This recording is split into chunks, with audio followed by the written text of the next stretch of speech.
mago batek, ilusionista batek egiten duena, ilusionista eta magoa gauza berdina da, ezta? Eszenatoki batean, magia egiten dugunok.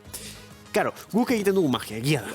Magia egiten dugu, baina egiten dugun magia egiteko trampak erabiltzen ditu. Bai, trampak erabiltzen, baina zerraitik, esan dizuet. Publikoak ikusten duena, hau da, antzoki batean gaudenean, o plaza batean, gauden tokian gaudela, magia ikusten gaudela, publikoak ikusten duena magia da. Hau da, txapel barruan etzegoen ezer, horrela egin da, toma, untxi bat azaltzen da. Hori magia, untxi bat, o koko bat edo dena darako.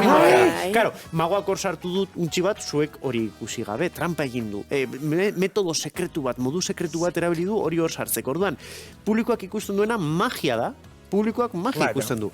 Claro, magia berez ezin da untxi bat agertarazi txano baten barruan. Eta guk hori badakigu, baina modu sekretuak erabiltzen dituzte zuok magia ikusi dezazuen.